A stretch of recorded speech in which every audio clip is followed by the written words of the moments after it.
Principal Matters Podcast, episode 384.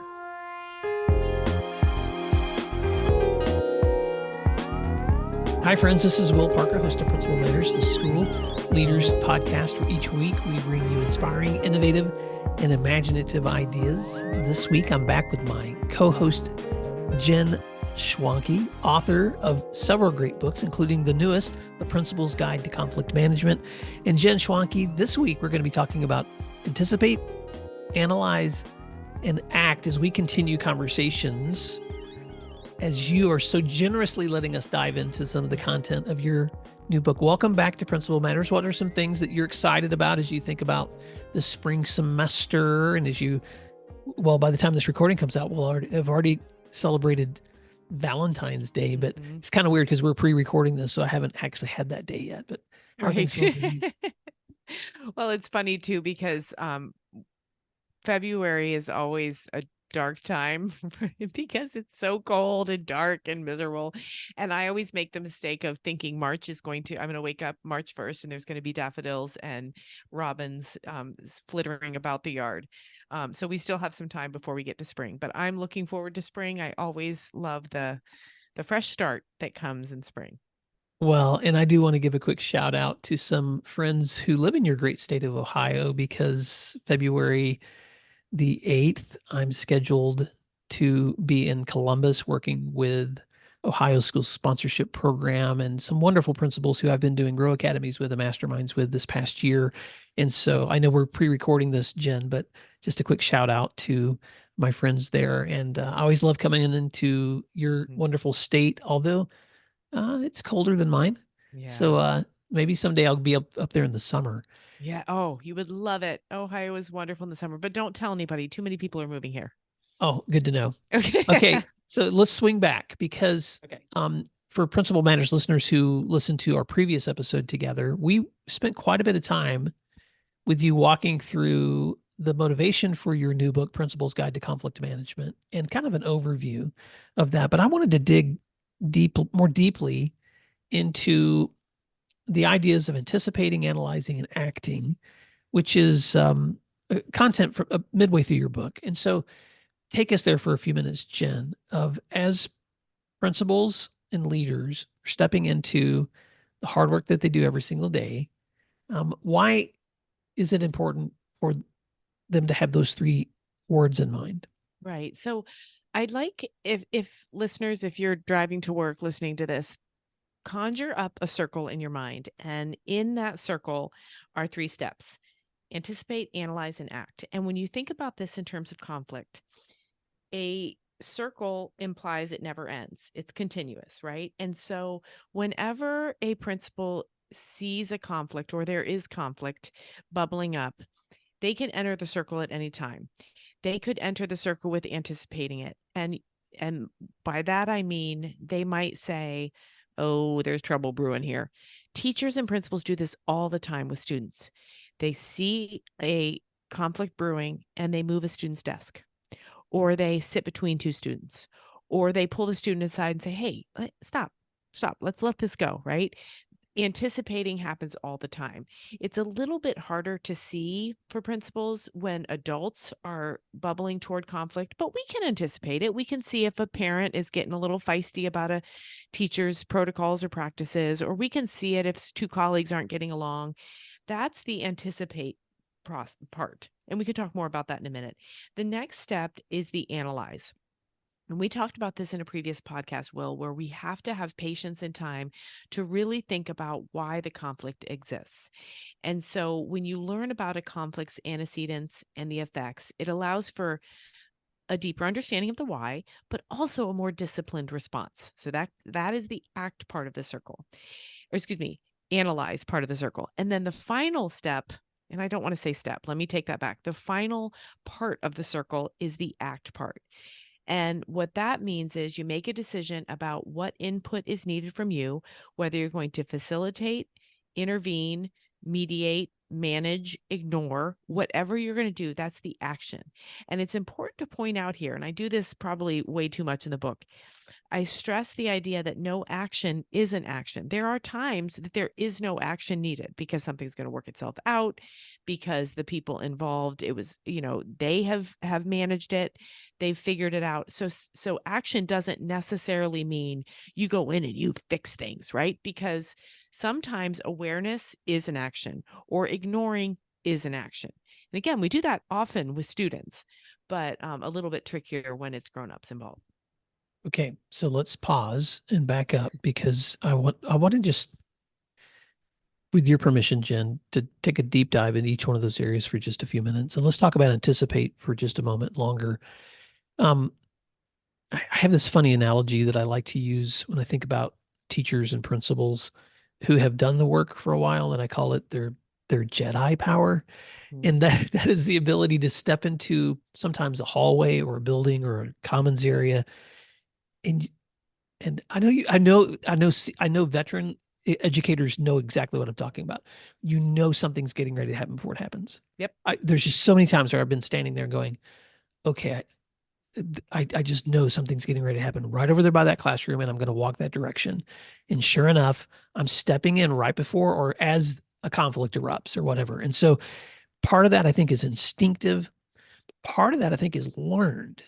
And as a school-wide leader, part of the hard lesson that I had to learn was anticipating the different seasons of our calendar. And so sometimes, for instance, I'll give you an example. Almost every time that you're coming up next to a end of grading period, almost every time you're coming up against an end of grading period, when student work is getting ready to be recorded and told to parents, when teachers are wrapping up their grades for whatever that is, a quarter, a period, everybody's a trimester, everybody's got their own thing that how they divide those up, how they divide up those seasons of their school year. But anxiety rises. Mhm. People get more focused on their own roles and responsibilities, and inevitably conflicts increase during that time too, because a student is a little more sensitive about his or her grades. A teacher is a little more exhausted because of all the work that they're doing to finish a lesson, grading. Parents are a little bit more on edge because they're actually checking grades for the first time, maybe in 6 weeks. And for some reason, we seem surprised every time Right. that happens, Jen. And so I'm just giving those as examples. But what other thoughts are in your mind when you think about the importance of anticipating in advance the conflicts that you know you're going to be managing?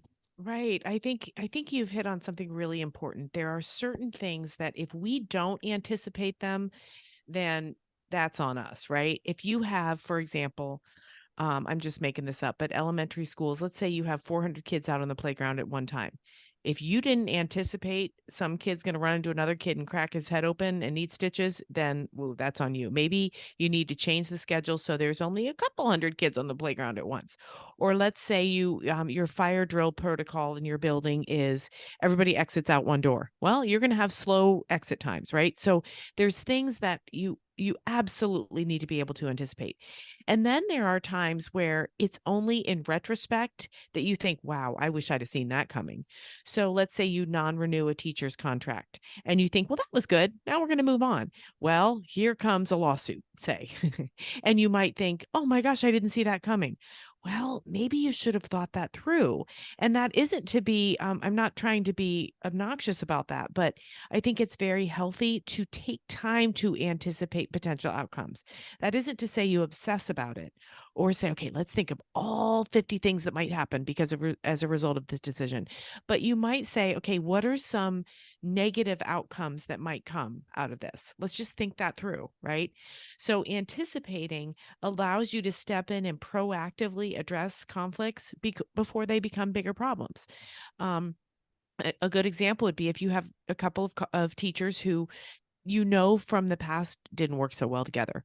Well, for goodness sakes, don't put them on a team together unless you see that it's going to be okay for whatever reason. So you have to proactively address conflicts through the anticipation part of the cycle.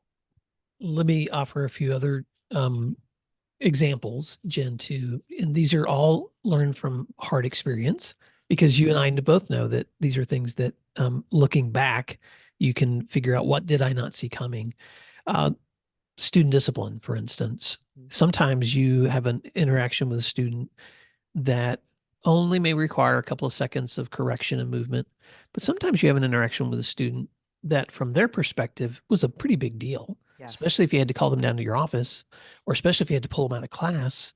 And so the thing I always tried to ask myself when I was interacting with a student is, how will this conversation be repeated when the student gets home? Mhm. And if I'm not comfortable with how this is going to be repeated when they get home, or if I want to anticipate that it would be better coming from me that we just had this interaction, then I'm going to go back to my office and pick up the phone and call that parent, or maybe do it with the student present. And not every interaction can require that, because sometimes you're just doing quick little corrections with students.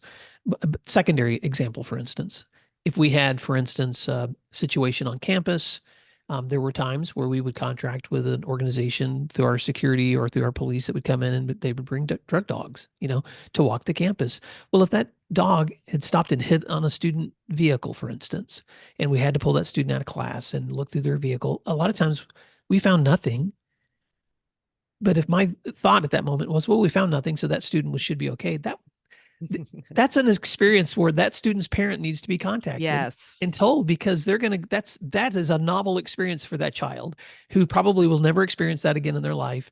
And even though it may be a common part of your work, it's not of theirs. And Exactly. so anticipating ahead of time, what is this experience like for the person on the other side of me, and who else needs to know? And so, and we can apply that in many, many different ways, Jim, but that's just another thought that came to my mind. Well, and I think it's important too to think about systems and processes and protocols Mhm. as part of the anticipate step. You and I talked a few weeks, or I guess it's been a few months now, about the importance of systems and how you can have the most amazing staff in the universe. But if you don't have strong systems that help those people succeed, that can also be applied to things like discipline. You should have a handbook that clearly states, if this, then that, right?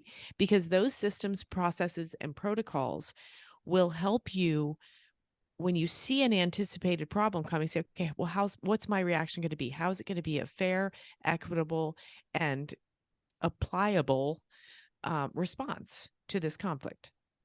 I call that the school leader's Bible, Mhm. which is understanding which is Right. understanding your procedures and your policies. And I don't think I can emphasize that enough, especially for newer leaders, but veteran leaders need this reminder too sometimes, that those processes, policies, and procedures can guide you in advance of what to anticipate, Right. so that we already Exactly. have a playbook for what we do when kids are having difficulty getting class on time. We already have a playbook and a process for what to do when we're exiting the building, or what to do when we're waiting for parent pickup. And so all of those processes become a part of the anticipation. And believe it or not, they are an active part of conflict resolution, because you are thinking in advance of the things that are going to happen, that you're going to have to respond to as a part of being in the school community. Right, right. And that's a perfect lead into the second part of that cycle, which is analyzing.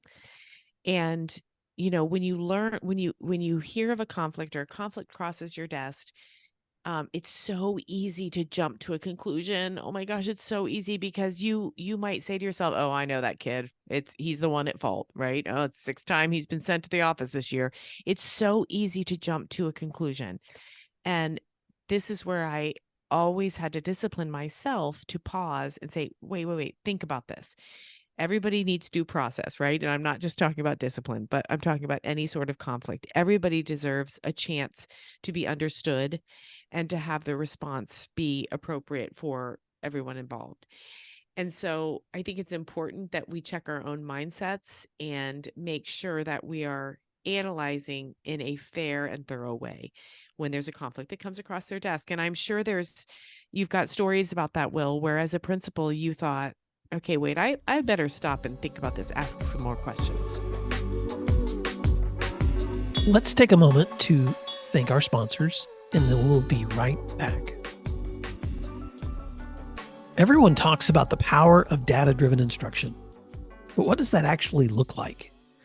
Look no further than IXL, the ultimate online learning and teaching platform for K-12. IXL gives you meaningful insights that drive real progress, and research can prove it. Studies across 45 states show that schools who use IXL outperform other schools on state tests. Educators who use IXL love that they can easily see how their school is performing in real time to make better instructional decisions. And IXL doesn't stop at just data. IXL also brings an entire ecosystem of resources for your teachers with a complete curriculum, personalized learning plans, and so much more. It's no wonder that IXL is used in 95 of the top 100 school districts. Ready to join them? Visit ixl.com/PM to get started. I think some of my biggest regrets in school leadership come from that right there, Jen, which is times where you make assumptions about a student or teacher or any adult, but because you didn't do the due diligence of actually listening fairly, keeping an open mind, looking for all the information before you make a judgment. Right. Those are my biggest regrets too, the exact same thing. And I think what I have done with experience is learn, and I talk about this in the book, but the difference between facts and feelings, that really does help because so many times we respond to someone else's feelings or we respond to our own feelings, and they're not the full facts of the situation. And I think too, as we analyze a conflict, we can think about when those two things, facts and feelings, overlap and how we can work to keep them separate as we work through a conflict. So, you might say, I understand how this feels to you. If I were you, I would feel the exact same way. Let's talk a little bit about the facts. What happened to lead up to this? What did the other person do? What did you do? Just live in facts for a little bit. And sometimes that can kind of file down the sharp edges of the feelings and get you closer to an action to work through the conflict. Well, and for Principal Matters listeners, I know you're already thinking through in your own practices some of the practical ways to do that. At the secondary level, sometimes that means just putting a piece of paper in front of a student and just saying, "Can you just write down for me the scenario that you've just went through, or what feelings that you're having right now, or explain to me what just took place," and kind of de-escalating the emotions, trying to get students' emotions and check in your own, slowing down the process. Because as much as we want quick resolutions, Jen, sometimes, and this is hard because when we're putting out fires, sometimes you don't feel like you have the time to invest in those kinds of deep conversations. But I like how you said that facts versus feelings. Let's understand the facts first so that we can take a step Right. back and then analyze why we responded the way that we did and how we should respond Right. moving forward. Well, and that's where I think teamwork is an important part of this analyze process Mhm. because I have learned over time that many times my feelings get wrapped up in the facts and I personally can't tell the difference. So I will need to look at an accountability partner, whether it was a secretary, a trusted teacher, a friend, my husband, whatever, and I'd say, "Am I seeing this clearly?" And to be able to empower someone else to say, "Yeah, you're not. You're too emotional about this right now." Sometimes those are only our most close friendships or colleagues that can say that to us, but we need to be open to hearing that. My husband will say that to me all the time. He'll say, "You're not thinking clearly on this." Okay, great. I'm going to give it some time because I really want to be able to think clearly on it, right? So teamwork can be so helpful. And so even if it's not a deep emotional conversation, even if it's if you guys could see me, I'm making air quotes. If it's a conflict that's kind of long range and just an underlying conflict within the school, you might take it to your building leadership team and you might say, "Guys, we just have some tension in, say, the duty schedule. There's a lot of conflict I'm anticipating happening, and I want your help analyzing it. What's going on? Why are people feeling all up in their feelings about this? What can we do to fix it?" And get that input because, again, what you're doing there is you're boiling it down to facts rather than living in feelings. Mm. You said several things that I would like you to come back to when you talked about that third area, which is making a decision about your role. And you mentioned several options that leaders have or that anyone has when they're getting ready to take an action, which could be mediating, it could be ignoring. What were some of those other areas, Jen, that you mentioned? And let's talk about that for just a moment. In terms of action, you mean? Mhm. Yeah. Okay. I think it's important to set our intentions before we act. So if we've taken some time to anticipate, we've taken some time to analyze, and now we need to do something. And again, sometimes doing something is doing nothing, but it helps if it's an intentional decision. I think if we decide to not act, it's different than procrastinating or ignoring or hoping. I've said before, hope is not a strategy, right? We can't just say, well, I hope that those two people work that thing out. Um, an action might be to wait or to be patient, and that should be an intention. And so I think the goal with any sort of action is to set intentions and make sure the environment is one in which conflict resolution can happen. So as an example, if you have conflict between a parent and a teacher, say, and you are a principal that's known no matter what, you will always support your teachers. Well, that's not going to be a conflict resolution, because out in your community, the parents are going to be saying, I didn't feel heard. I didn't feel seen. The principal only ever defends teachers. That again is not an action that's going to help you long term. What that does is empower staff members or teachers to do whatever the heck they want because they know the principal's going to support them, right? So setting the environment, setting your intentions, and supporting your actions will help make sure that you've got a long-term solution as opposed to a short-term one. And I you know what also, I do? Well, I I don't know if you have you ever rehearsed before you went into a yes. yeah, right? Yeah. So I didn't ever do this, and my current superintendent rehearses all the time, and it's so helpful to literally say out loud some of what your responses might be as you anticipate how the conversation is going to go. And you can never anticipate perfectly how a conversation will go, but you can try out with your mind and your words what might be said and how it will move toward a resolution. Especially if you're doing something for the first time. I'll give another quick story, Jen, but I vividly remember the first suspension disciplinary action that I had to enact as an assistant principal at the secondary level. And I don't remember the kid or the parent or how long. I just remember the moment because I remember just the dread of anticipating looking at the policy, recognizing this action was severe and was going to require this kind of response, wanting to have all my ducks in a row with paperwork, wanting to make sure that I had followed through with all the policies when it came to their understanding of how they could appeal, making sure that I had everything printed in advance. I probably spent 2 hours just working on the paperwork alone, getting ready for this conversation. And then I vividly, isn't it funny? I don't even remember the situation of the kid. I just remember my visceral response. Just, I remember sweating Mhm. profusely, like Yep. just sweating profusely. And at the end of that conversation, you know, and everything went as planned, and the student, we were still setting up supports and all the things you do in those situations. But just when it was over, just this sigh of relief that I had, oh my gosh, I made it through that. A lot of that, Jen, was because it was new. Mhm. You know, Right. you fast forward 10 years later in that same conversation, I sometimes could wrap up in 30 minutes or less Absolutely. and without Right. breaking a sweat. But when you're first stepping into something, and this sometimes happens, especially in adult conversations, when you're the person in the building who's expected to resolve some of the craziest things that ever happen in a school, you're going to run into something new every single year that you've never managed. And so giving yourself permission to take a step back and to practice or to anticipate or pretend someone's on the other side of you and you're saying those words so that they're coming out of your mouth and you're hearing them yourself before you're saying them in their presence. It's not a bad habit. But those are all action. The action part of all of this so can sometimes be the hardest because executing what you know is going to be what you believe is going to be necessary and helpful for what's the betterment of the kid and the family and the school.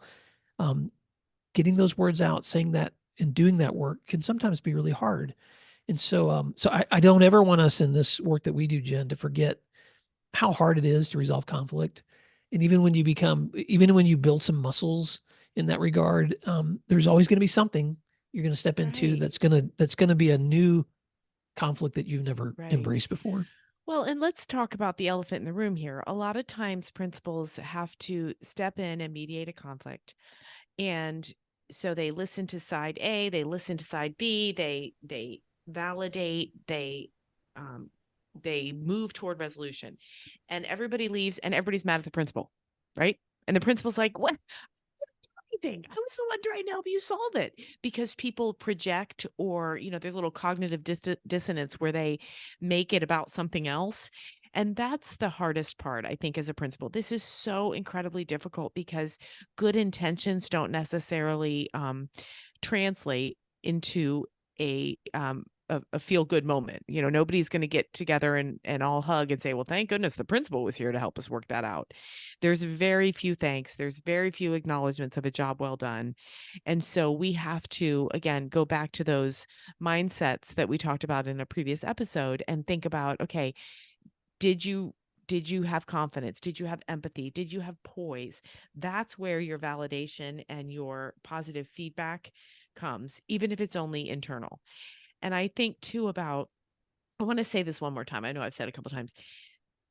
Many times as principals, we get tattling about conflict. And because we were all teachers, we think we need to always respond, right? And so if somebody comes and tattles, and I'm using that word a little facetiously, but if a parent emails you and says, "Okay, a teacher was unkind to my child," or a student pulls you aside and says, "That kid just pushed me," you have to think about what your response might be. And sometimes the response doesn't live with you, it lives with someone else. And so it's okay to delegate that task to the person who's more appropriately equipped to handle it. Or you let it go. I received a couple years ago, a student had gotten in a lot of trouble and was suspended for a couple days. The parent sent me, no kidding, this had never happened to me before. The parent sent me a video of the child at the dinner table screaming angry things about me, about that mean old principal. And the video was sent without a message, no words, nothing. It was just this video. So I watched it. It was about 30 minutes. And to me, I was like, okay, this is a child who's very angry and is throwing a bit of a temper tantrum, and it's directed at me. Okay, well, what do I do? What do I do? And I did the best thing, which was delete. I mean, I was sorry the child was in pain. I truly was. But I didn't need to try to resolve this kitchen table moment, to which I didn't know what had happened before. I didn't know what had happened after. I knew I had communicated clearly. I knew I had been curious, confident. I knew I had been attentive. I had done the best I could. And so the parents' attempt to continue the conflict ended with my decision to end the conflict. Wow, Jen, that's a great way to wrap up.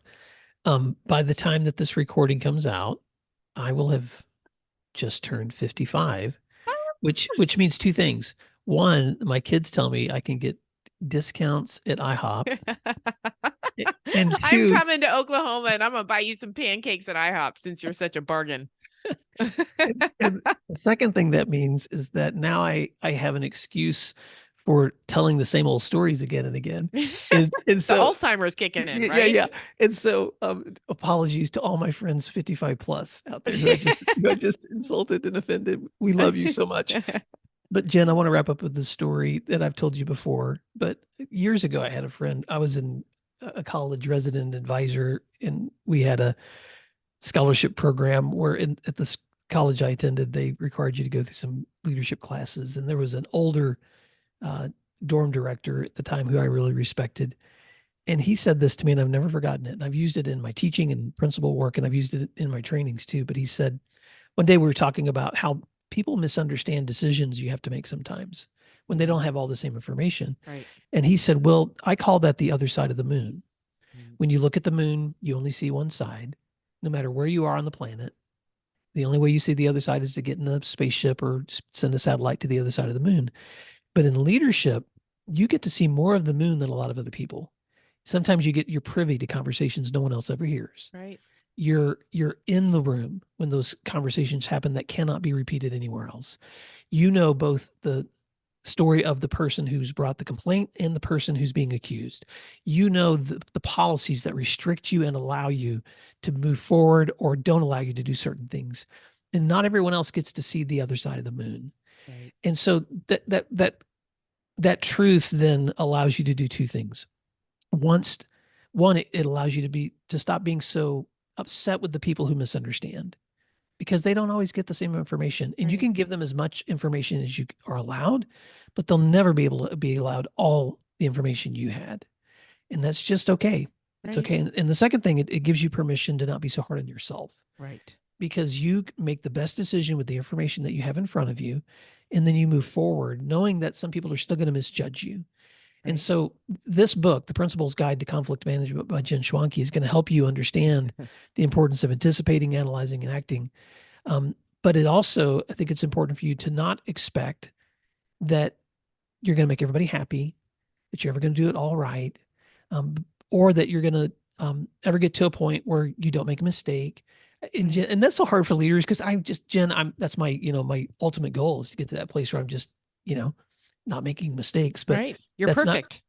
but that's also not human. So Exactly. I just want to say, as we wrap up, thank you again for this wonderful resource Thank in you. this book, Jen. And I want to encourage Principal Matters listeners to reach out, grab their copy. Also, we mentioned this in the last episode that we were in together, but if you're interested in the possibility of doing a ongoing read and study with this book, Jen has an accompanying study guide through ASCD on this book that's broken into 9 chapters.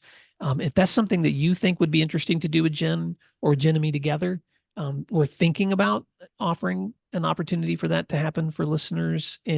But we want to hear back from you first. So reach out at my email address at will@williamdparker.com. And Jen, how can folks get a hold of you? Yep, they can find me at jenschwanke@gmail.com.